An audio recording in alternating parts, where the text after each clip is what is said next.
Hello, everybody, and welcome to another episode of the MRL Sportsman Series Fastlane episode. We are here for race number 3 at Mid-Ohio. And with the first road course of the season here in the trucks, there was a lot of people that either loved it or hated it. And specifically for two reasons. Mid-Ohio is a very, very hard road course. You may not think about it. It's very tight. It's very narrow, actually. So, like, tight corners, the uphill, downhill sections, the S's, and then not only that, but in order to go side by side, there's bound to be contact at some juncture. So, with that, we have a brand new race on our hands here. And actually, we're going to see that, lo and behold, of course, pole sitter belongs to Hunty. Now, Hunty did not race in Phoenix, and that's just because he just straight up forgot. But the nearest competition that he has, and they've been around for both weeks now, and actually this race, they were major factors, was of course Baronet the 99, and then you also have Jose Proje in the 13. That's him right there. Meanwhile, the rest of the field, we go through, and you have Ty, Tomboy, there's Monster, and then right there, we also have Baseball Freak right here in the back, and then I definitely have to say that is Kobe right there. But look at the amount of field presence that we have. There were some that did not qualify. Story Square, Keith, and then Jordan Judge up here did not qualify for this race, and they joined in after. So there's a lot to talk about here. And actually, as we just kind of roll into, if you don't want to be spoiled, of course, I'm going to give a review on how this race went. You can actually see that we have the race just right down here. The biggest thing that you want to talk about is the lap 1, turn 1 conundrum here. Hunty, of course, has a big lead, but look at all of this right here. Everyone knocking bumpers, and only one driver goes off. That was Napier in the 02 right there. And just like that, we have a couple also brand new stars, I should say. There's going to be some drivers here in the 98, the 21, and the 00 that has not started in a MRL race before, and they are here. The 38, a big lag spike from him, and just like that, you have a lot of another on-track hazard right there. But yeah, the 98 and the 4 go, or the 51 go side by side right there. It is calamity there in the S's. The 51 of Jagger actually had a course penalty right there, but that was just lap 1. So, of course, to kind of review, the Sportsman Series has no cautions. There's no stages. Everyone is looking to basically run their own race. And I'm pausing right here specifically for this occasion. It's a 35 lapper, okay? Technically, it is a 4-stop. However, that's if you constantly push it. It's pit on. You can only do like 7 to 8 laps if you like consistently push on fuel and tires. So essentially, it is pit. If you can extend it to 8 laps, it would be 8, 16, 24, and then actually you have to pit at lap 32. So you have to save an additional lap in those three laps in order to make it a 3-stop. And that is what these guys are going to do, because no one wants to come down an extra time. Hunty realizes this almost immediately. So essentially, he's trying to build up a gap right now. Everyone, including Broadcaster Clay, is in on the strat. So you're going to see a lot of different people go about and do that. The 21 gets spun right there. I'm not quite sure what exactly happened. But, with that, he is actually going to leave the race after turn 1 of lap 2. You're going to see as we kind of flip on through. You're going to see, hang on, there's going to be a purple 21 coming on through. Oh, hang on, here it is, and just full throttles it, and he's going to hit the gravel, and then he's just going to stop, and boom. So with that, we are, what was 17 drivers now down to 16. So with that, you have a lot of different drivers, a lot of different competitors up through the field. Of course, Kobe has been one of the most consistent drivers in the series so far, and he's going to be having a little bit of trouble because the 23 is of Story Square, another fast competitor. There's so many talents coming through the Sportsman division, but remember, only top 10 in points will be able to make it to Xfinity. And there is a lot of competition. We actually have some more coming as well. So we're going to kind of pause here and then move forward. So essentially, oh, I love that shot, by the way, of seeing the entirety of the field. I love this track so much. So essentially, it's all a matter of just finding your rhythm and just rolling with it. The 23, the 24 also going through the field. Tomboy as well. And kind of a holding station. Zidell Motorsports having a very good run with Baronet and Tomboy. These two are, I guess, say the golden couple. Here's Monster as well, pitting from the top 5. Napier is also out of this race. You saw that, so joining Trump Train right there in the 21. So then you have a lot, like I said, a lot of different strategies. Some are pitting early, like Jagger, you can see them. So some are not even bothering pitting, saying he's like, you know what, I can't save that lap, I'm just going to go for it. The 13 is one of those as well that has just come on down. So you can see a lot of different people starting to do that. Then you see that like Hunty is going to be stopping here. I think he actually just came off pit road, I think. So yeah, there he goes. And then Jose Proje not stopping. Baronet is, though, and he is definitely looking to just move forward. So yeah, as we go through, mostly the race kind of follows this pattern of pitting and just maintaining your own composure in your own laps. So honestly, we're going to just really kind of just skip to towards the end here, because as the 13 of Jose Proje, by just not having to worry about stopping at all or saving, he takes the lead, and Hunty is the one in the driver's seat in order to not lose too much time to the 13. So essentially, here's the 99, saving a little bit too late here. You can see that the gap between himself and Hunty is pretty insane. So while Baronet can do it, Jose is already pit, so that's why he's back here. But yeah, by being that far behind, essentially Hunty, all he has to do is not fall behind a pit stop's distance between himself and the 13, and he will be golden. You actually saw the 68 fly by earlier right there, so you have a very decent gap between those. But that doesn't mean that there's no battles on track. The 56 and the 40 back here, the 38 as well, the 51 and the 94 are also going to be swapping positions. It's insane what a road course does to a driver. But at the end of the day, we're going to kind of slip it on through, and the 68 does actually get the W. He was able to save enough, but that doesn't mean that there weren't some notables up here. So let's actually take a gander at the results. Hunty Wild, of course. Jose, by virtue of Baronet, actually, of all people, blowing a tire on the final stint, or sorry, I guess to say the second to final stint, before he had to stop, was able to just get P2. Well, I mean, I say just, but he was able to do it by 8 seconds. But Jordan Jaja, P4, and with him also missing Phoenix, I mean, you will see how much himself and Hunty fly through the standings. Monster, of course, made his debut last week at Phoenix, and a P5 to add to that. Story Square will complete those on the lead lap, and still a P6 from him. He is looking good. He did actually make a note after I released the points saying, dang, I got to step it up. The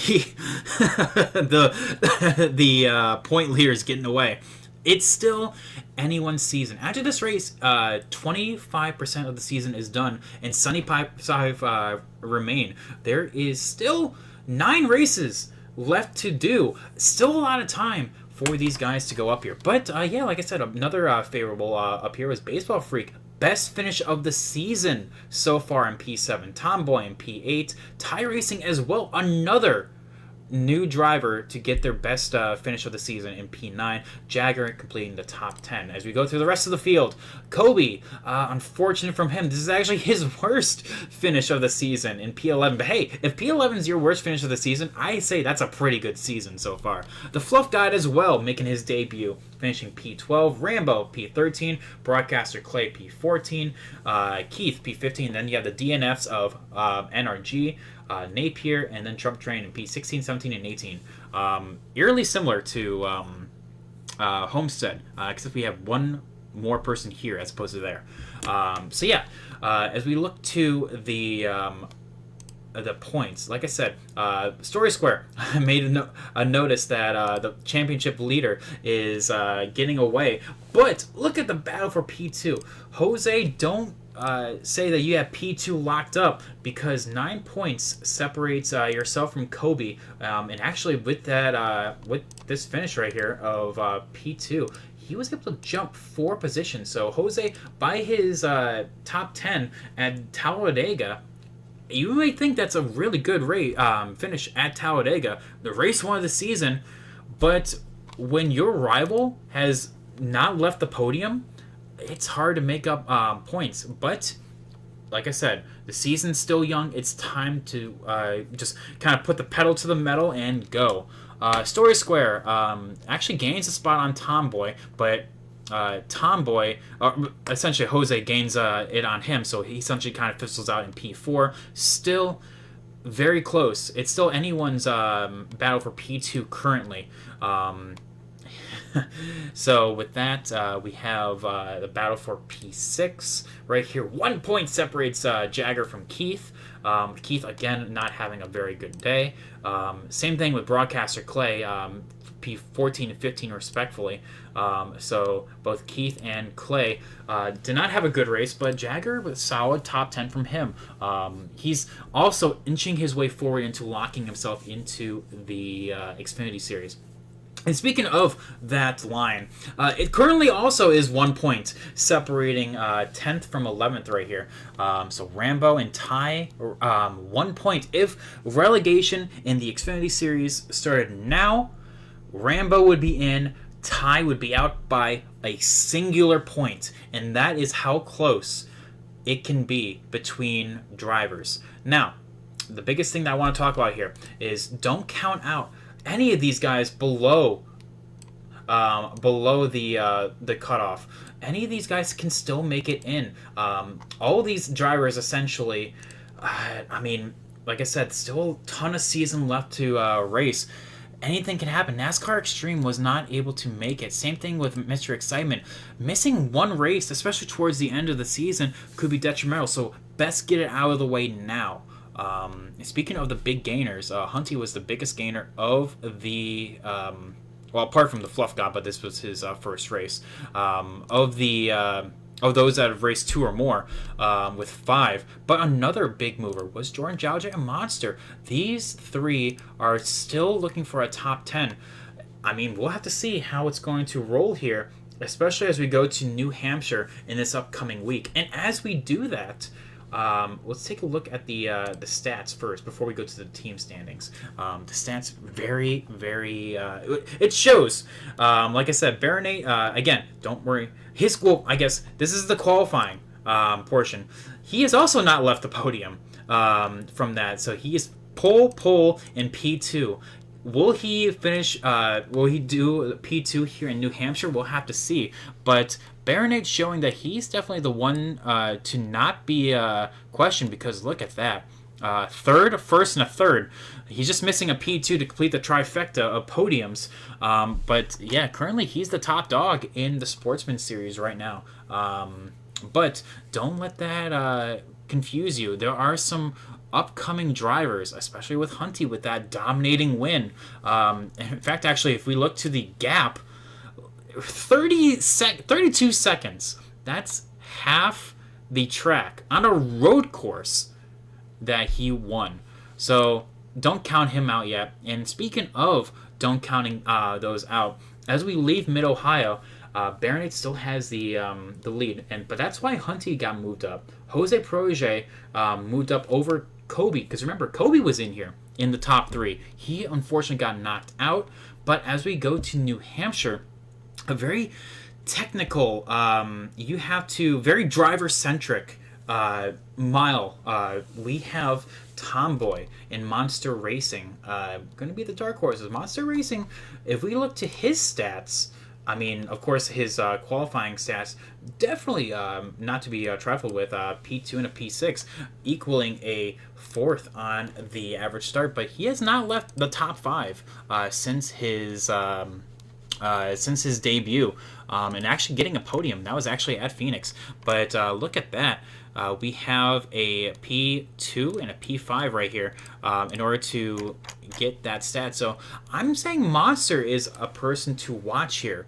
But Tomboy, so consistent as well. And that number 56 for Zidell Motorsports. If we go to Tom, his qualifying has been right around the top 5, the fringe top 5 to just outside it, equaling a 6.3 average start.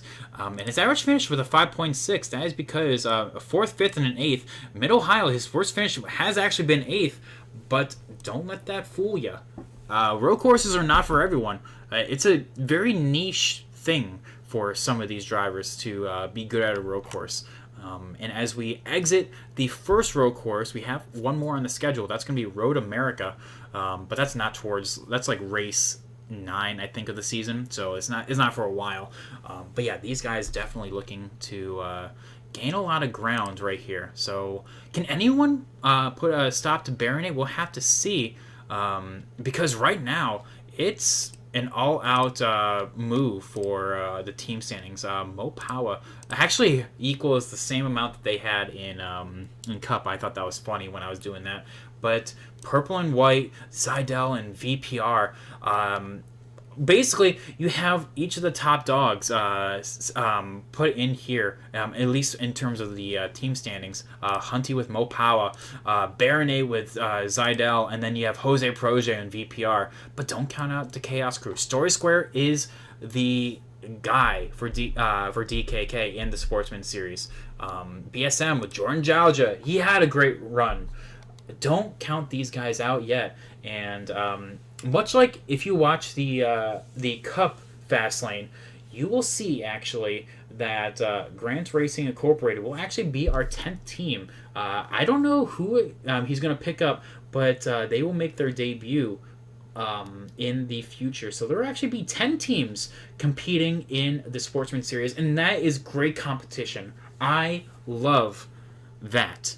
But like I said, Hunty, congrats to him. He punches his ticket to racing with the Cup guys at Sonoma, and all